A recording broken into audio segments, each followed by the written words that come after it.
writers, and welcome to your third day of the American Revolution. My name, again, is Benedict Arnold, and I am your guest reader for the week. Today we start with Chapter 3, The Fight Begins. And we're asking ourselves, what was the Revolutionary War, and what were the causes that led to it? Don't forget, we've already learned about the Stamp Act, and we've also learned about the Boston Massacre and the Boston Tea Party. So today we're going to learn more about the fighting. Here we go. When the news of the Boston Tea Party reached Great Britain in 1774, many people were shocked. Many members of the British government were furious. They made a decision to punish the people of Boston. Over the next few months, Parliament approved a series of new laws. The Boston Port Act declared that the Boston Harbor would remain closed until the colonists paid for the tea that had been destroyed. No ships were allowed to enter or leave without British permission. The Massachusetts Government Act declared that the people of the colony were now under stricter control in terms of meetings and electing their own officials. From that point on, the British king and his ministers would make all decisions about which colonists would serve in important positions in Massachusetts. The Administration of Justice Act made new rules for trials. Bostonians accused of a crime would no longer be tried in Boston by fellow Bostonians. Instead, they would be sent either to another colony, such as Canada, or even London. They would also be tried in a special admiralty court by a judge handpicked by the king. The Quartering Act declared that the colonists had to provide quarters or temporary places to live for the British soldiers stationed in the colonies. The colonists also had to provide supplies such as food, bedding, candles, and firewood. This was significant because the British government was getting ready to send more soldiers to Boston.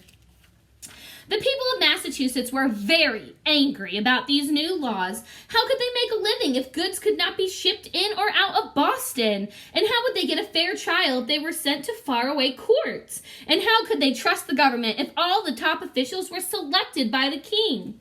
The Bostonians called these new laws the Intolerable Acts. They would not stand for them. News did not travel fast back then. People did not have television, cell phones, or email. But when people in other colonies heard about the events unfolding in Massachusetts, they became alarmed. Some were angry, too.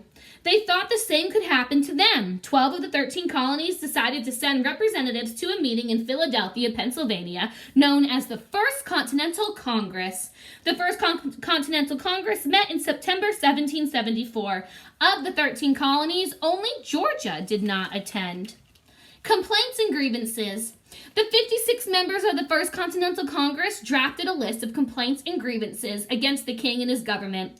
They agreed that all 13 colonies would stop importing goods from Great Britain, not just tea and other items that were taxed, but all British goods.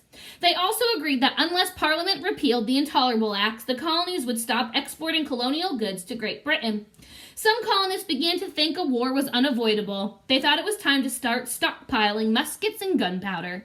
Others believed that it was not too late to patch up relations with the king and his government.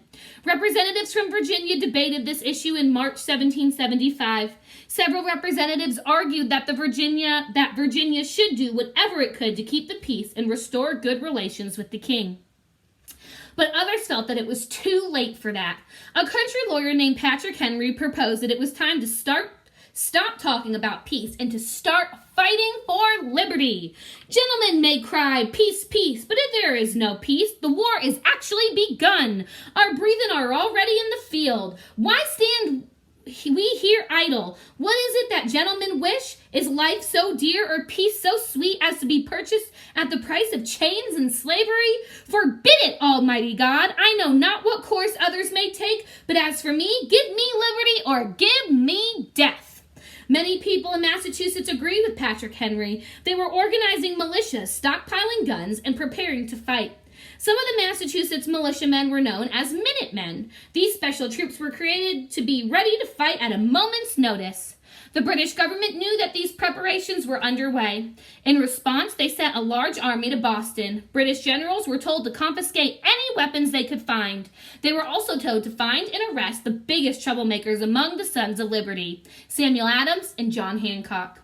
In April 1775, the British tried to capture some weapons that members of the Patriot movement had hidden in Concord, west of Boston. Approximately 700 British soldiers marched out of Boston on the night of April 18th, hoping to surprise the militia in Concord. But the Patriots were watching every move the British soldiers made. The Night Rider. One of the men keeping an eye on the British was Paul Revere. He had heard that the British soldiers were getting ready to march out to Concord. He knew there were only two ways to get to Concord from Boston. One was to march there on foot, the other was to cross the Charles River in boats, and then march the rest of the way. It was not possible to tell which way the British would go until they set out. Revere came up with a clever plan. He told a friend to hang lanterns in the belfry of the North Church in Boston. If the soldiers left Boston on foot, Revere's comrade was to hang one lantern. If they set off in boats, he was to hang two lanterns. On the night of April 18, 1775, Revere's friend ran up to the belfry and hung two lanterns. Then Revere and several other patriots jumped into action. Revere got into a rowboat and rowed across the Charles River right past the British warship. Once he made it across, he jumped onto a horse and set off along the same road as the soldiers would be taking. Paul Revere and other riders, including William Dawes and Samuel Prescott, rode through the night to awaken the sleeping colonists. Paul Revere, well known for the popular cry, "The British are coming," never actually spoke those words, let alone yelled them into the darkness. Today, historians believe that it is more likely he quietly warned colonists, "The regulars are coming out." Paul Revere never made it to Concord that night, but he did ride to Lexington to warn Samuel Adams and John Hancock, who were wanted by the British and hiding there. Because of Revere and the other riders, people who lived along the road knew the British soldiers were headed toward Concord. Hundreds of Minutemen grabbed their guns and prepared to defend their homeland. The shot heard round the world. It was April 19, 1775, in Lexington, a town on the road to Concord. 80 militiamen lined up in formation. They had guns with them, but they were not planning to fire on the redcoats. After all, a war had not been declared. Still, they knew there was a chance fighting might break out, and they wanted to be ready if it did. As the British approached, John Parker, and the leader of Lexington militia, told his men, "Stand your ground. Don't fire unless fired upon. But if they mean to have war, let it begin here."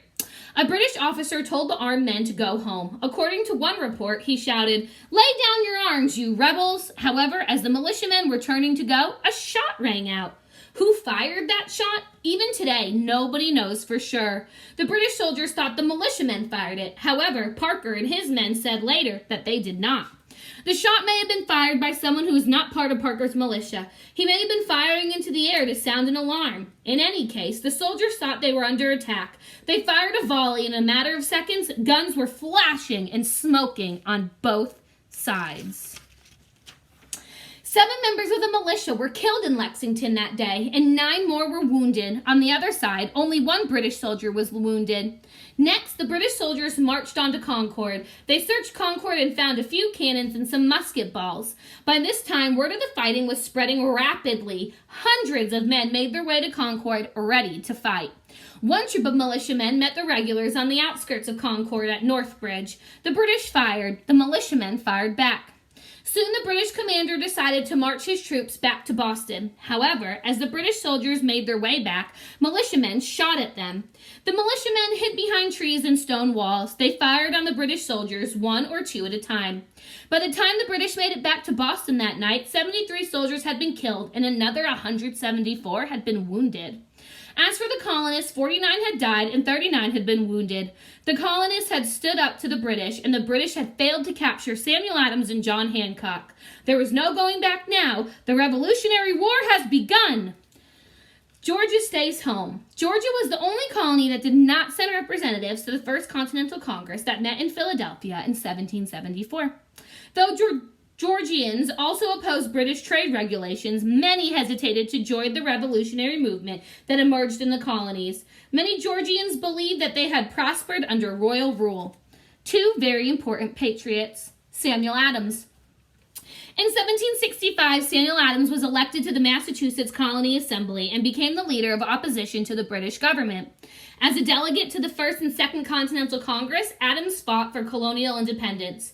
Though Harvard-educated, Adams was not part of the social elite who typically held government positions at the time. Several of Adams' acquaintances helped to give him a gentlemanly appearance, more befitting a political leader of the time.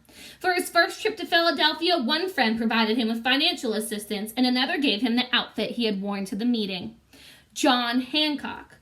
John Hancock's name tops the list of signatures on the Declaration of Independence. His prominent signature is familiar to anyone who has seen an image of that document. John Hancock was a wealthy Boston merchant and patriot leader of the American Revolution. Following the Boston Massacre in 1770, John Hancock was one of the committee members chosen to go to the governor to demand the removal of British troops from the city.